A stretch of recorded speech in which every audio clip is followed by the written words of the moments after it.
morning, everyone. Good morning, Jaap. Nice, little bit of energy. I'm just happy this is not an after lunch session because the last couple of sessions I gave were always after lunch, and after lunch people tend to snooze a bit more, myself included. So that's a tough one.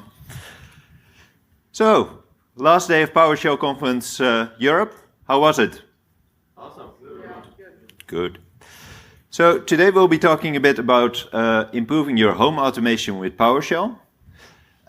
You're lucky and you're unlucky that we had some trouble at the Amsterdam airport, and I'll show you in a bit why you're lucky. You're unlucky because I didn't bring all the home automation things along with me. You're lucky because some of them are slightly scary. But before we get into that one, a big thank you to the sponsors. They're still out there. The last day is always the best day to get your swag. So my trick is always just walk up to them. If they have something you like, just tell them, do you want me to help you so you don't have to take it home? Works like a charm. You get the best swag that way. All right, so I'm Jaap. What do I do? Rob, help me out here. What do I do? Being awesome. Thank you. But also I occasionally write code. I work for Harness. Harness makes t-shirts, and also they do software delivery. If you want some t-shirts, anyone who engages and wants to take a selfie at the end of this talk, while supplies last, will get a t-shirt. I'm a developer advocate, which means I talk about code and I write code, and it's anything PowerShell, but nowadays actually a lot of languages. So the agenda. This is a fine picture of Amsterdam, and of course we included Tivas, not my dog. I feel I need to say that nowadays because everyone is worried that the dog isn't doing fine. So what we'll be talking about is why did I start with home automation? Well, the why is I just got bored, so that's an easy one. What kind of tools do I use? What kind of things have I automated? What kind of things do I still want to automate? And we'll have a bit of a demo and some Q&A at the end. Does that sound good? So how many of you are already using home automation? Everyone. What do you use? Just yell it out. Home Assistant. Home Assistant? Home Assistant is great. I also went for Home Assistant. So. Mm-hmm. Which one was that? Oh, okay, yeah. Okay, yeah, Node-RED. And Universal Dashboard. Is Adam in the room? Let him know it was mentioned. So that, and also I want to please my robot overlords, and the way I do this is. I think it was about a year ago. My girlfriend went on a business trip, and she asked me, "Jaap, can you please clean the damn windows because clean the friendly windows?" I was like, "Yeah, I really don't want to." So I ended up buying a robot that could do that for me. So I've embraced the fact that my life is going to be completely replaced by robots, and I'll become completely useless. The second part is the reason that you should be happy I didn't bring all the stuff that I was supposed to bring is this. There's a bit of a story behind this picture as well. Obviously, I didn't make it because I don't have guns. I do have knives, but I didn't tape them to my Roomba. It was actually one of my friends got captured someone trying to steal his security camera from his backyard. So then we were thinking about how we could prevent this, and the Doomba seemed like a pretty good solution to the problem. The downside of it is because I have one of these, well, not exactly one of these, and I've automated it to a Home Assistant. The downside of it is that it uses LiDAR and LiDAR doesn't really work that well with facial recognition or person recognition at all. So you don't know if you tell the bot to stab yourself or the intruder. So that's a bit of a problem there. Sorry? 50-50 chance. Yeah, 50-50. Depends how many intruders. The more intruders you have, the better your chances become. So if you're a gambling man, and I feel you are, this is your game. So the why is because of the fact that I embrace the fact that robots are going to come into my life, I kept on buying more smart devices, and after a while you end up with Yaka, yet another crappy app, and I ended up with having to walk into my room, and in order to turn on my lights I had to use 4 different apps to turn on all the different lights from all the different vendors. And that didn't seem like a particularly user-friendly way of doing things. So what I wanted to do was just take the devices that I use the most and start automating those. So the tools I used, obviously PowerShell, because PowerShell is a nice starting point. Fiddler. So a lot of the devices that I own are on Wi-Fi. The ones that are on Wi-Fi, you can sniff their traffic, and because of the magic of no security at all, you can see exactly what's happening. And of course, Home Assistant. I looked at a couple of them. They were already mentioned. I wanted to have my Home Assistant run on a Raspberry Pi. And about 1.5 years ago, I thought, oh, I'll buy one now. And then I thought, no, you know what? I'll wait a little bit longer. They'll probably be cheaper in the future. Well, never take investment advice from me. They're not cheaper. They're not even available anymore. So. I have some if you want. Yeah? With you? I have a cardboard laying around.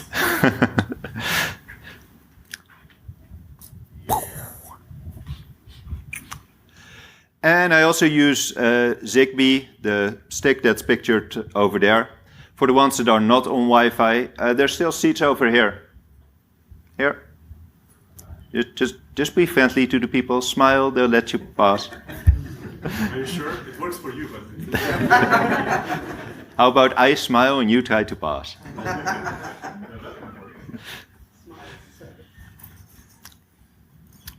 And so this USB gateway is what I use for anything that's not on Wi-Fi that I still want to control.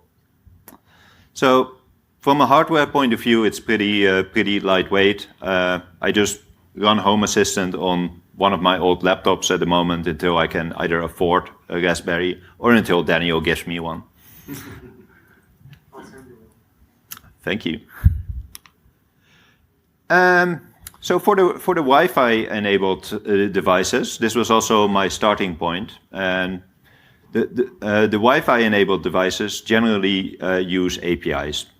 All of them I've seen use REST APIs, so that makes it nice and easy. How familiar is everyone with APIs here? Like, I'd say, well, relatively. I'd say 50-50, so won't spend too much time on here, but I'll give the basic outline of what APIs are and how they're used, and then specific to the home automation context. So an API is just a web request. The most standard one is just a GET request. You go to a website, you ask, give me the website, and it gives it. So that's easy enough. So you send the request and you get a response. Sometimes, other times it times out. Just like us, sometimes the web server also has a hangover and the response will be very slow. Yeah, that was on the nose, right? There's a couple of HTTP methods. There's more than these, but these are the most commonly used. So get, post, put, patch, and delete.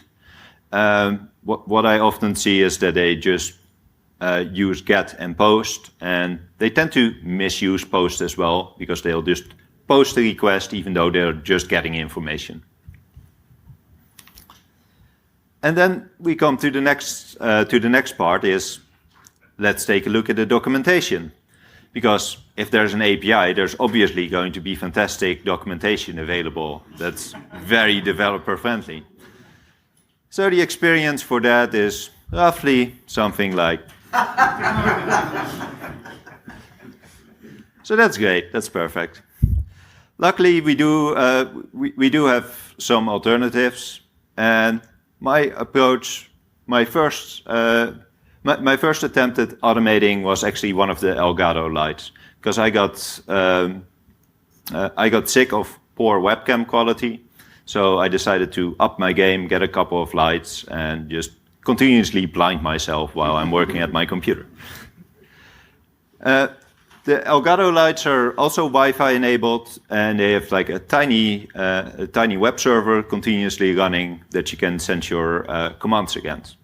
But the documentation was a bit sparse, and the best way I found was just going inside the app and just start playing around like a QA engineer. Just try to set it to 0, try to set it to the maximum value, determine what kind of range you have, and if you're lucky, the commands, the API calls actually correspond to what you see in the app, but you're never going to be lucky, so you'll have to convert whatever it's sending. And if you're particularly brave, you can try to send a lizard, but most likely you might brick your device. So far I'm on 0 brick devices, so that's pretty good score. And then, in the case of the Elgato light, you can end up with a pretty simple script in order to control it. So in this case, there were 2 things that were specific about the API. Apparently, you can change the brightness from a range from 3 to 100, because that makes sense. 3 is turned off. The second part is the color temperature. So you can't change the color of the light itself, but you can change how warm the light is. But that one has to be divided by a factor, or is it divided by or multiplied by? Yeah, divided by 100,000, a million, to get the correct range. And then it's pretty simple, because it's just invoke REST method. Do a put there. It actually uses put correctly, so that was good of this one. And you're able to control your lights.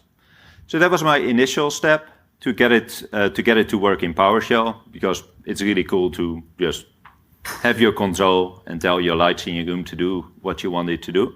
But eventually you'll end up at a point where you just have a couple of settings that you like, and you want to keep on switching between those.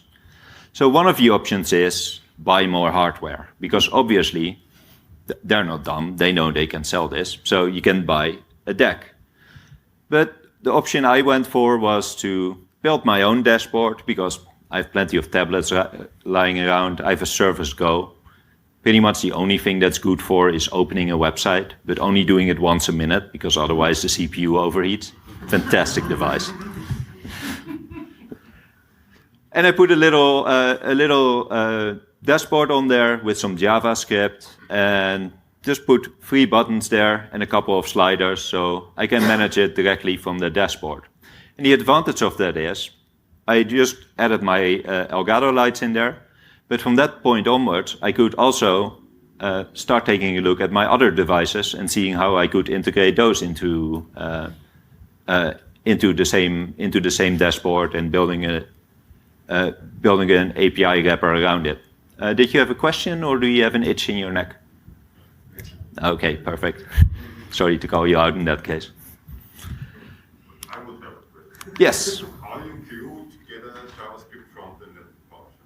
What's that? How you glue together the JavaScript frontend and the PowerShell? Oh, I don't glue those together, because I just use wget in JavaScript to do the API calls. How did it work out which port to use? Documented. At least that. The port number is on a thing. It's, yeah. And There's always ports comments, basically. Still. There is, yeah. So the question was, how do you know which port? In this case, this one was documented on the Elgato side. On the other end, we're going to get to the tool that we use to gather this information as well. And for the recording, the other question that was asked, how do you connect your JavaScript front end to your PowerShell code? I didn't, because I just wrote a JavaScript call instead of a PowerShell call to do the same web request. Any other questions? Cool.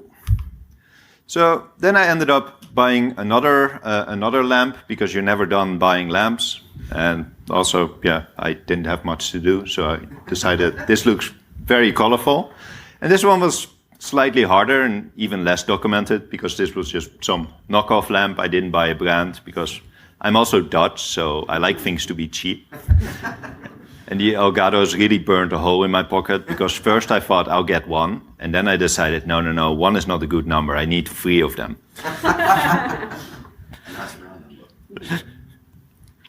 So I also got this one, and we can see there's an app, and that app was absolutely terrible. So I wanted to get rid of this one as quickly as possible. So what I did was the same that I did with Elgato. I started listening into the requests to try and determine what kind of requests were being fired off. And it also ties back into, how do you know which port? How do you know which URL, which method? Well, you can actually just see that. And that's also why I prefer the Wi-Fi devices, because it's not very hard, if you know what to do, to capture those requests, especially because they're mostly unencrypted, so that makes it pretty easy to see what's going on. And that's how we end up with Fiddler. So Fiddler, there's different versions of it available. Fiddler Everywhere allows you to set up a proxy server on your system. In this case, I installed it on my MacBook. Because most requests are HTTP, you can just take a look at what is being sent and just repeat those calls. You can also install a certificate. Make sure you uninstall it afterwards, because you just backdoor to your own phone. To inspect HTTP request, it is paid, but the nice thing is you get it for free for 30 days. And if you have a Gmail email address, you can put a dot at any point in your email address, and you can just keep on requesting it on the same email address. So,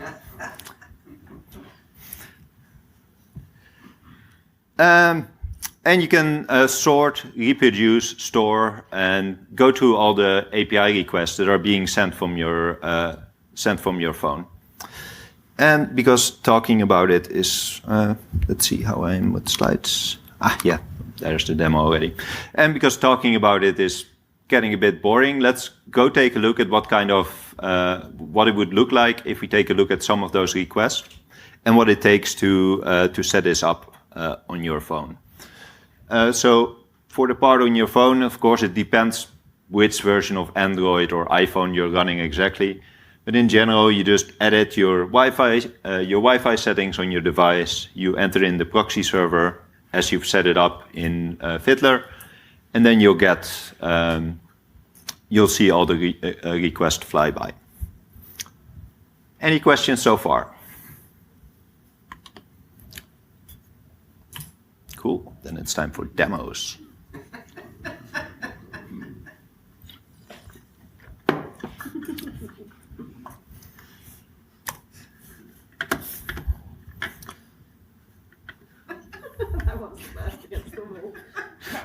Do we need this one full screen again? Is this a little bit longer? Okay. Is this the demo? Because I love It's around the corner. It's going to come out.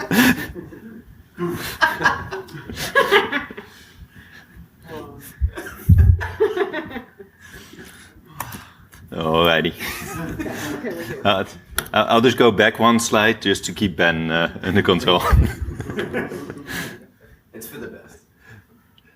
Cool. So we'll take a look at what it looks like in Fiddler when you have it enabled. I've already captured some requests, so I didn't have to rely on Wi-Fi because that was great again this morning.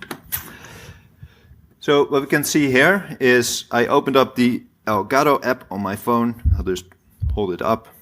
It's very upset because my lights are back home and they're not here. So it kept on pinging my lights, asking how they were doing, and it didn't get any response.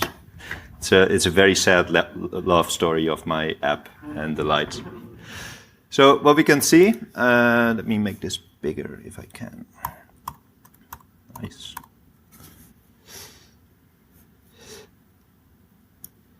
So what we can see here that there's a number of requests. You can also see that my home network is on 178, or at least the part where I put my lights. And we can see that it is sending GET requests, and because it's a GET request, there's no body. So the only interesting part of this one is what kind of URL is it using, and which port is it using. And we can see that it's always using the same port. So we have a pretty safe bet that it's always going to be running on this port. So one of the issues that you can also that you might be able to see here is the fact that you have a web server that's returning requests, answering requests in your home. And as you're mostly familiar with other software you patch, and this we don't even know what's running on it. I mean, this is a company that's at least somewhat well known, but that's also the issue with these kind of devices. They run a lot of software and there's pretty much no way to update it. So that's something to keep in mind, and that I solved by making sure I have Wi-Fi enabled devices, because if you have them on Wi-Fi instead of just on random radio frequencies, is the fact that if it's on Wi-Fi, you can at least segment it, cut off the internet access, or give it limited internet access to make sure and limit the potential for people hacking your home, because it's no good if that happens. So this is what we can do to go over the request.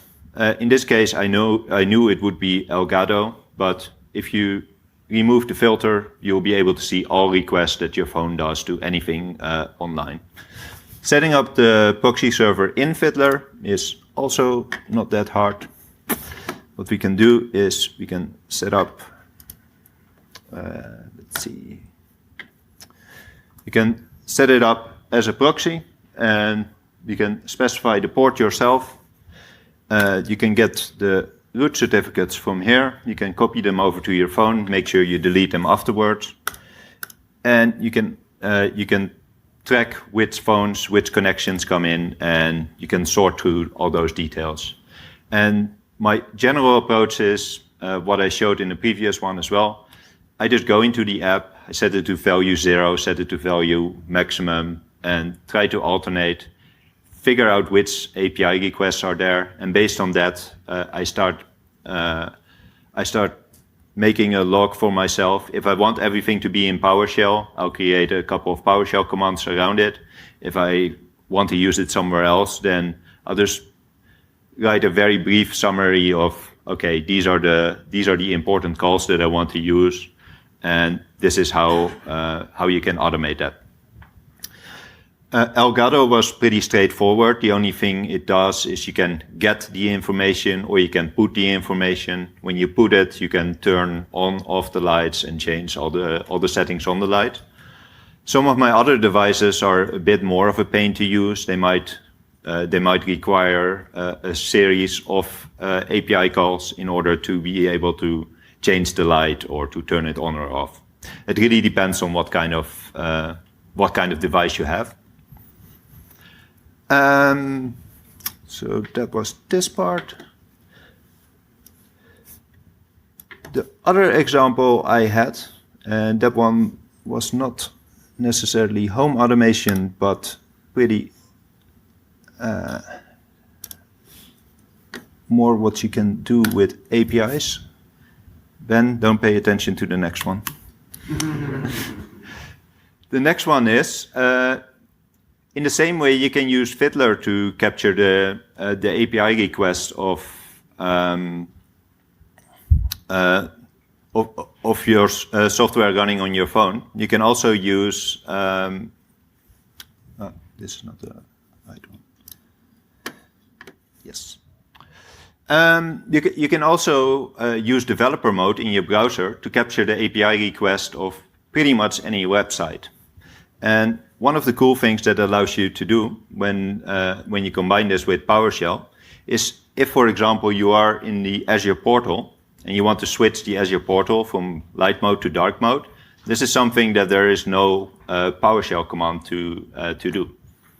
So what we can do is we can open up the developer tools and we can see what kind of requests it's making if we're going to change this setting. So we'll dive into settings.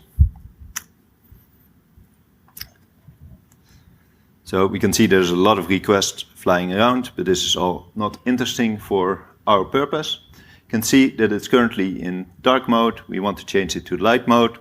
So what I do is I'll clear out all the requests that are on the right because these are not important. And then I'll switch it over to light mode. So then we can see we have a similar request that we had in Fiddler before. But this one we have a bit more information in there. So you can see it as the entire payload of everything that's changed on the portal. And the nice thing about developer tools is it's very PowerShell friendly. So we're just going to right click this. We're going to say copy as PowerShell. And now we have PowerShell code. And I'd already set it up there. So we have set Azure dark mode and set Azure light mode. You can see here what it looks like if we copy paste it. It's a very, very dirty piece of PowerShell. Love those backticks. Oh yes, so it's backticks. It's also using invoke web request, not invoke REST method. So it's something, but it works, and that's the nice thing about it. So I don't care if it's dirty code as long as it does the job. And we're going to take a look if it actually does the job by going back.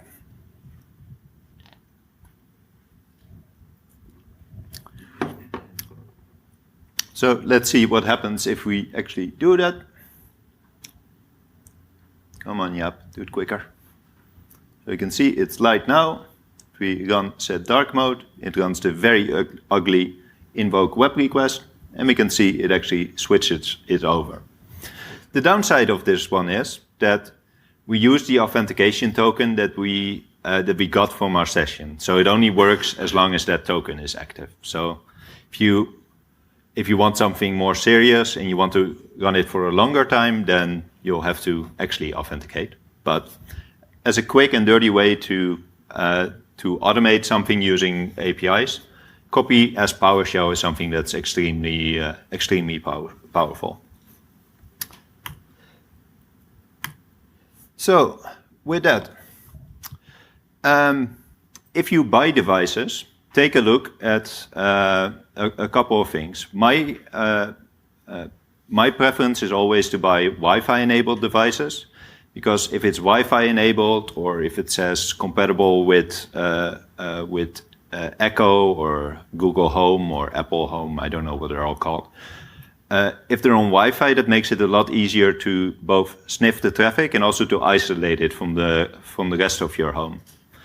From a security point of view, I like to put it on a separate VLAN, make sure that I limit and monitor the traffic.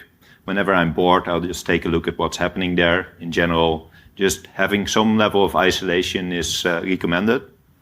Try to go for products that are either proven products or have a good track record of support, because you want them to be updated, because anything that's released is vulnerable from the moment it is released, especially with the kind of people we have in the room here.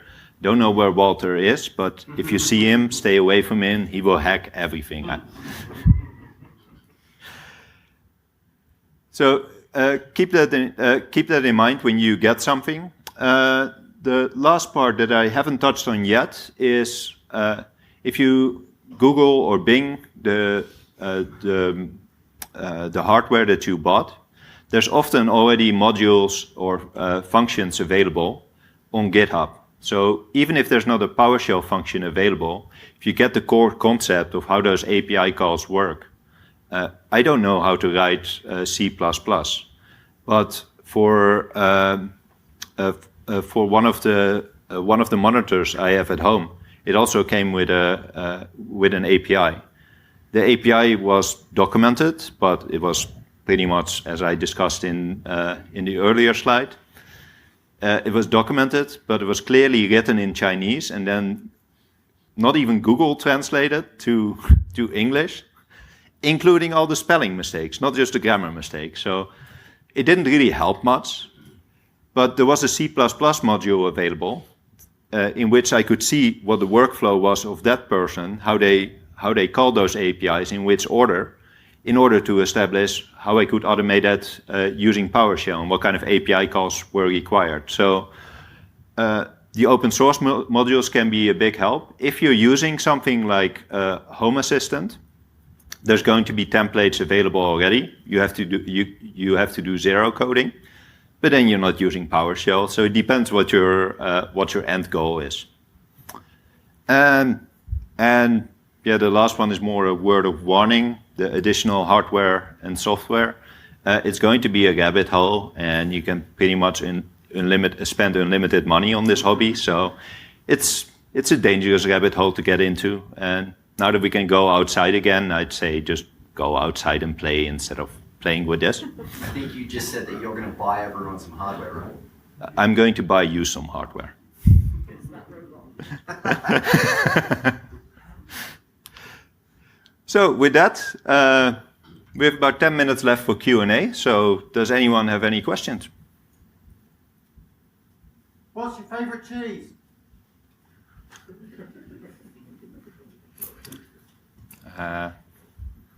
So the question was, what's my favorite cheese? And I'm going to defer to Ben. Ben, what's my favorite cheese? So the question was, what's your favorite cheese? A soft, I don't know, man, I haven't had cheese in years. A soft cheese, some kind of soft cheese. Soft. That's the vegan, which cheese? Yeah. Yes. It's not directly related to this, but what's your favorite automation that you've done in your home? My favorite one, that's also automatically the least favorite one of the dog that was shown in the earlier pictures, was the fact that I can tell my vacuum robot to drive anywhere in the house. And I can also put stuff on top of it. And if I make sure I don't spin it too fast when it's driving around the house, it can bring drinks around the house. So. I just want to say mine because I think it's important for everyone. I've got an automation set up so that all of the lights in my office turn off at 7 p.m. so that I have to stop working. That's a good one. Yeah. It's incredible. You use light when you work? No, that's when I start doing it, when the lights go off. In the back, Justin. Yeah, of the products that you used to use a bunch, like which one did you either like the most or like felt like had like the most complete and interesting API that was like easy to work with? So I wouldn't say it's well documented, but I thought the Elgato one was the easiest to get started with because it basically just had two endpoints, just the get endpoint and the put endpoint. There was slightly more than that. The one I disliked was the Divoom one. That was the one for the pixelated display, because that one's also hybrid between an online API and your local API. So for example, if you want to know which devices you have on your local LAN, you have to call the online API, and then it will give you back the IP addresses on your own LAN. And when I saw that, that was exactly the reason why I put that on a segmented network, because I don't want them to know all that. Yes? Because I have a lot of devices as well, and I think I just maybe just pretended that it's not a real thing, security. So the question is, every single device you're calling has zero authentication. You're just able to hit any REST endpoint and you don't provide any API key, So the question is, do you use no authentication for is no authentication used for these devices? Most devices, no, there's no authentication. So if you get Wi-Fi access to someone's home and you know they have certain lights, you can change all that. You can take complete control of their home.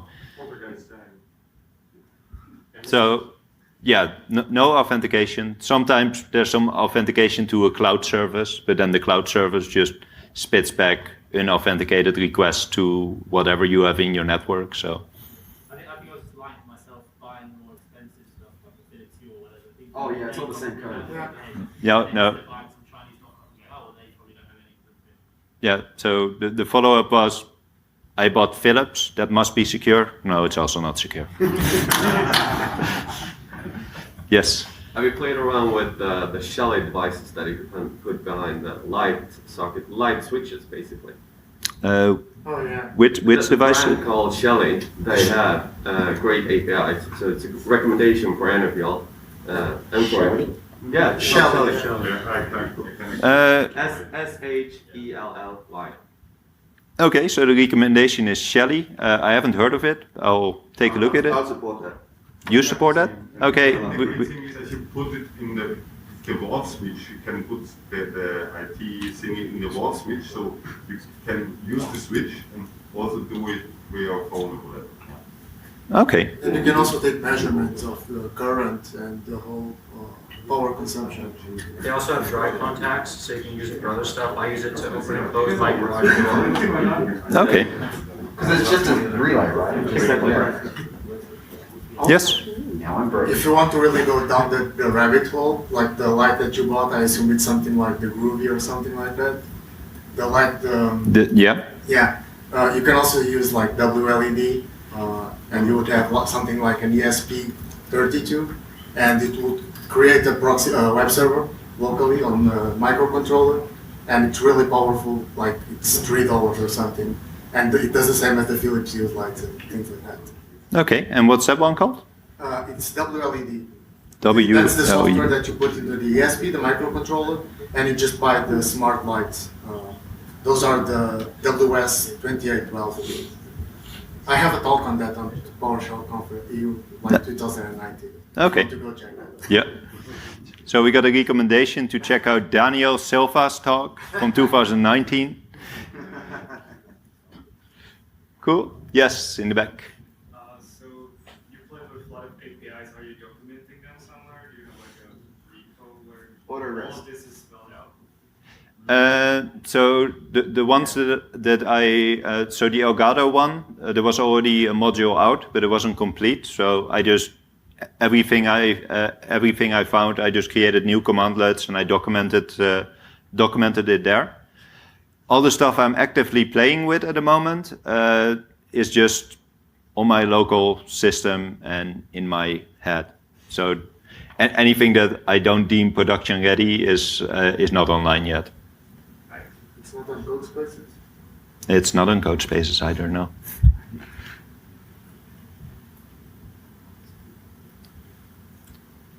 Cool. So if there's no more questions, thank you for attending. I think we have 2 more sessions coming up and lunch. So stick around and thank you for your time.